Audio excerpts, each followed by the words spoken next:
CM Jagan పై రాయి దాడి కేసులో కొత్త ట్విస్ట్ నెలకొంది. దుర్గారావును పోలీసులు వదిలిపెట్టినట్లుగా తెలుస్తోంది.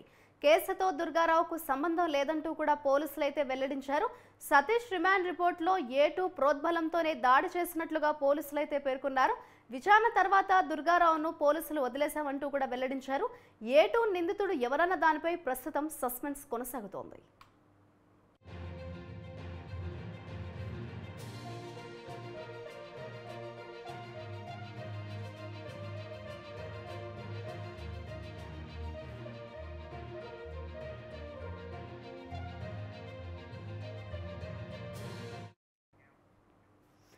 సీఎం జగన్ పై రాయి దాడి కేసులో కొత్త ట్విస్ట్ నెలకొంది. ఇదే అంశంపై మరింత సమాచారాన్ని మా విజయవాడ ప్రతినిధి శ్రీనివాస్ అందిస్తారు. శ్రీనివాస్, చెప్పండి, సీఎం జగన్ పై దాడి కేసులో కొత్త ట్విస్ట్ నెలకొన్నట్లుగా తెలుస్తోంది. ఈ దాడి కేసుకు సంబంధించిన అప్డేట్స్ ఏ విధంగా ఉన్నాయి?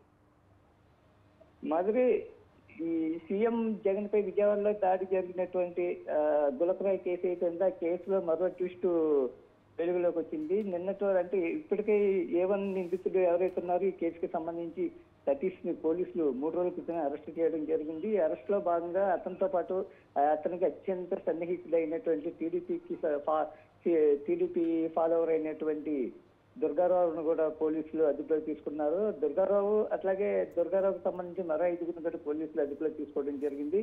ఈ నేపథ్యంలో ముందుగానే దుర్గారావుని విచారణ చేపట్టిన తర్వాత ఇంకా మరిన్ని వాస్తవాలు వెలుగు చూసే అవకాశాలు ఉంటాయనే నేపథ్యంలో దుర్గారావుని పోలీసులు విచారించడం జరిగింది. ఈ విచారణకి సంబంధించి ఎటువంటి విషయాలు కూడా బయటకు రాకపోవడంతో దుర్గారావుకు సంబంధించినటువంటి కుటుంబ సభ్యులు ఎవరైతే ఉన్నారో వాళ్ళందరూ కూడా, అట్లాగే అతని కమ్యూనిటీకి సంబంధించినటువంటి నాయకులు కూడా నిన్న పోలీస్ కమిషనర్ కార్యాలయం వద్ద ఆందోళన చేపట్టడం జరిగింది. ఈ ఆందోళనను police commissioner Vijayawada police commissioner Shanti Rana టాటాతో అపాయింట్మెంట్ ఇప్పించి అతనితో మేము మాట్లాడాలని కూడా అతని దుర్గారావు కుటుంబ సభ్యులు, అట్లాగే అతని కమ్యూనిటీకి సంబంధించినటువంటి కులకర్తలు వీళ్ళందరూ కూడా పోలీస్ కమిషనర్ కార్యాలయం సిబ్బందిని వేడుకోవడం జరిగింది. అయితే వీళ్ళు అనుమతి లేదు, లోపలికి పంపించే ప్రసక్తి లేదని ముందుకేయడంతో వీళ్ళందరూ కూడా దుర్గారావుకు సంబంధించిన కుటుంబ సభ్యులు అట్లాగే ఆందోళనకారులందరూ కూడా అక్కడ బయట ఇంటి నిరసన చేపట్టడం జరిగింది. ఈ నిరసన చేపడుతున్న నేపథ్యంలో వాళ్ళందరూ పరిస్థితి ఉధృతంగా మారడంతో వెంటనే వాళ్ళందరినీ కూడా అక్కడి నుంచి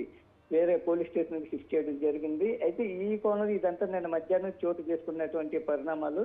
నిన్న సాయంత్రం అంటే పోలీసులు విచారణలు ఎటు చూసినా కానీ దుర్గారావు నుంచి ఏ విధమైన సమాచారం రాకపోవడం ఒకటి, అట్లాగే దుర్గారావుని విచారణలో మరిన్ని విషయాలు చెప్తాడని నమ్మకంతో పోలీసులు అతన్ని ఒక వారం రోజుల పాటు పోలీస్ కస్టడీలో ఉంచడం జరిగింది. అయితే అతని నుంచి ఏ విధమైన అనుకూలమైనటువంటి సమాచారం ఏది రాకపోవడంతో పోలీసులు వెంటనే అతన్ని నిన్న రాత్రి అర్ధరాత్రి సమయంలో దుర్గారావుని అతని సీఎం పై రాయి దాడి కేసులో దుర్గారావు ప్రమేయం లేదంటూ కూడా ఒక క్లీన్ చిట్ ఇవ్వడం జరిగింది. ఈ నేపథ్యంలో అతని కుటుంబ సభ్యులకు సమాచారం ఇచ్చి అతన్ని విడిచిపెట్టడం జరిగింది. అయితే ఇక్కడ వరకు అంతా సజావుగా జరిగినప్పటికీ కూడా A2 ఈ కేసుకు సంబంధించి మళ్ళా ఒక సస్పెన్స్ అనేది ఏర్పడిందని కూడా చెప్పొచ్చు. ఈ కేసులో A1 అయితే దొరికాడు, కానీ A1కి ఎవరైతే సహకరించారో అతను వెనుకున్నటువంటి రాజకీయ కోణంలో ఎవరైనా ఉన్నారా, లేదనుకుంటే ఆకతాయిలు ఎవరైనా చేశారా, లేదనుకుంటే నేర చరిత్ర ఉన్న వాళ్ళు ఎవరైనా ఈ A1 నిందితుడు సతీష్ కి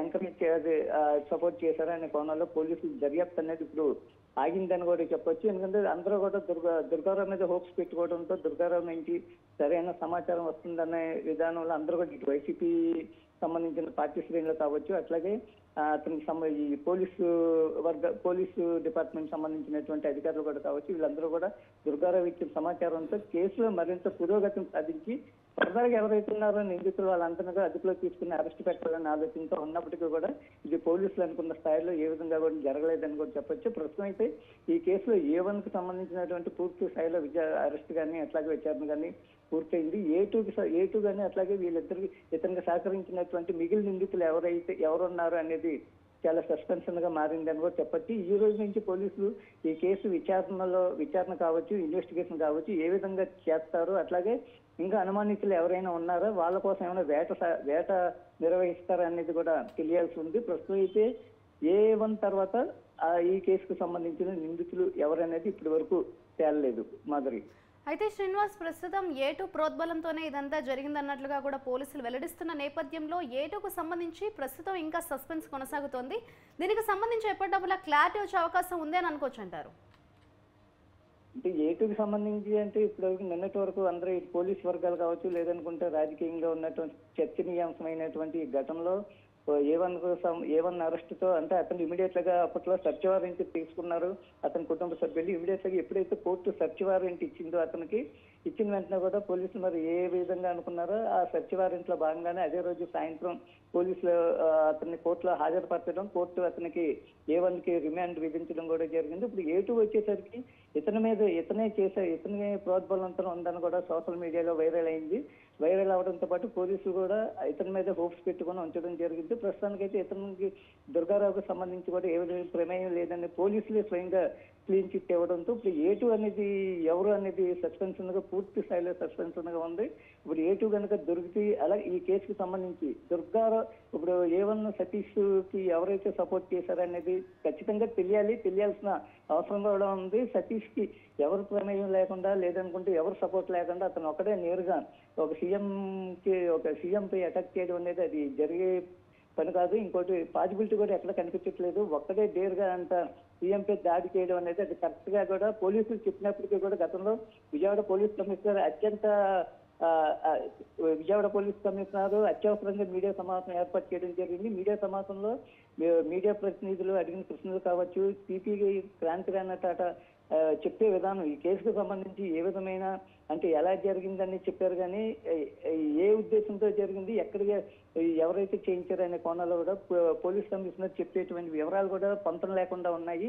ఇవన్నీ మనం చూసుకున్నట్లయితే దుర్గారావును మరి వాళ్ళ ఫ్యామిలీ మెంబర్స్ ఆరోపించిన విధంగా కావచ్చు, అట్లాగే ఏ1 నిందితుడు సతీష్ ఫ్యామిలీ మెంబర్స్ అతని కమ్యూనిటీకి సంబంధించిన వాళ్ళు కావచ్చు, వీళ్ళందరూ ఆందోళన చేసిన నేపథ్యంలో ఇవన్నీ మనం పరిగణలోకి తీసుకున్నట్లయితే ఇదంతా కావాలనే వీళ్ళని ఇరికించారని కూడా టీడీపీ నేతలు కూడా ఆరోపించడం జరిగింది. దీనికి సంబంధించి ఇప్పటికే టీడీపీ నేతల బృందం కూడా వీళ్ళు సిఈసికి ఫిర్యాదు చేయడం జరిగింది. అట్లాగే విజయవాడ సెంట్రల్ టీడీపీ అభ్యర్థి బొండా ఉమామహేశ్వరరావుకి సంబంధించి కూడా ఈ కేసులో ఇన్వాల్వ్ ఉందని కూడా జోక్యం చేసుకున్నాడనే ఆరోపణలు కూడా వచ్చినాయి. ఆ కోణంలో కూడా ఇప్పుడు దుర్గారావుని పూర్తి స్థాయిలో ఇంట్రాగేట్ చేసిన తర్వాత అతని నుంచి వివరాలు రాబట్టి ఇతను ఎట్లాగా టీడీపీ సానుభూతి పరుడు కాబట్టి ఇతని ద్వారా ఏమైనా వివరాలు పూర్తిగా అంటే ఈ కేసుకు సంబంధించి అతనికి ఎవరు ప్రోత్సాహం ఇచ్చారనే దాని కోణంలో కనుక అతను వివరాలు చెప్పుకుంటే ఇటు బోండా ఉమాపై కూడా పోలీసులు అతను కూడా అదుపులో తీసుకునే అవకాశాలు ఉన్నాయి. కూడా నిన్నటి వరకు కూడా విజయవాడ రాజకీయ వర్గాల్లో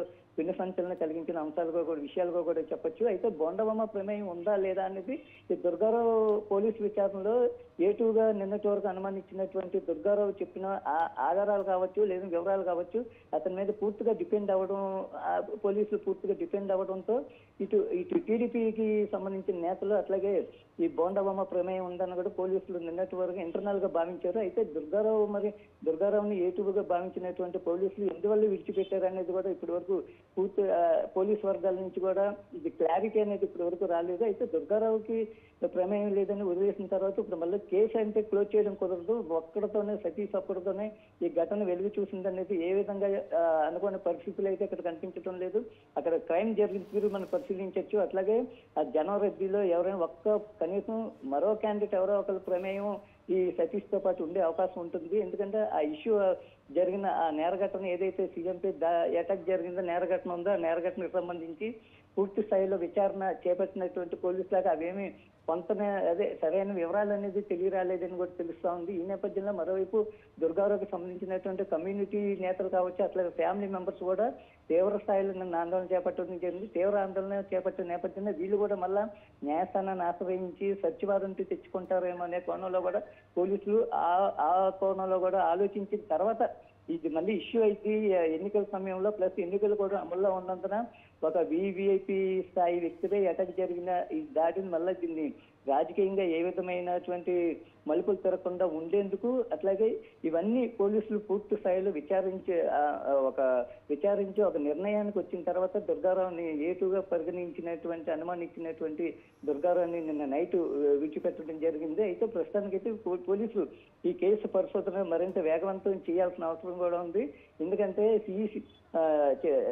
ఏపీ చీఫ్ ఎలక్షన్ కమిషనర్ నుంచి కూడా ఆదేశాలు వచ్చాయి. దీనికి సంబంధించినటువంటి ఈ కేసు కేసు తొందరలోనే పూర్తిగా ఇన్వెస్టిగేషన్ పూర్తి చేసి తమకు అప్పచెప్పాలని కూడా ఇప్పటికే విజయవాడ పోలీస్ కమిషనర్కి ఆదేశాలు జారీ చేయడం జరిగింది. ఈ ఆదేశాలు జారీ చేసిన నేపథ్యంలోనే ఈ కేసు ఎట్టి పరిస్థితుల్లో ఇది ఇమీడియట్ గా దర్యాప్తును వేగవంతం చేసి ఈ కేసు ఫైల్ క్లోజ్ చేసే అవకాశాలు ఖచ్చితంగా పోలీస్ శాఖ పైన ఉందని కూడా చెప్పొచ్చు. ఇవాళ నుంచి మరి ఏటూని ఎవరిని పెడతారు, అట్లాగే ఈ కేసుకు సంబంధించినటువంటి ఇంకెవరెవరితో రాజకీయంగా కావచ్చు, ఇటు నేర చరిత్ర ఉన్న వాళ్ళు కావచ్చు, ఈ రెండు వర్గాల వైపు నుంచి కూడా పోలీసులు వేట కొనసాగించే అవకాశం ఉంటుంది. ఈ వేటలో ఎవరెవరు దొరుకుతారనేది కూడా అత్యంత సస్పెన్స్ గా కనిపిస్తుంది. సస్పెన్స్ అనేది ఇంకా వేడాలంటే మరికొద్ది రోజులు పోలీసులు పూర్తి స్థాయిలో ఈ విచారణ చేపడతాయి. కానీ దీనికి సంబంధించిన వివరాలు, ఈ కేసు కూడా ఈ కేసు పరిశోధనకు సంబంధించి పూర్తిగా క్లోజ్ చేసే అవకాశాలు కూడా లేవు. Madhuri. Right, thank you Srinivas. Dabaguda central tea canteen దగ్గర బండి ఆపుకొని దాని మీద నిలబడ్డాను, కూర్చున్నాను. నేను కూర్చుంటే అక్కడికి వచ్చి దుర్గారావు మీరేనా, వేముల దుర్గారావు అని అడిగితే నేనేనండి అంటే, సరే రండి కార్ ఎక్కని కొంచెం పని ఉంది మాట్లాడేది అంటే, సరే ఎక్కడికి వెళ్ళాలని చెప్తాం ఎక్కడని తీసుకెళ్ళారు పోలీసు వాళ్ళు.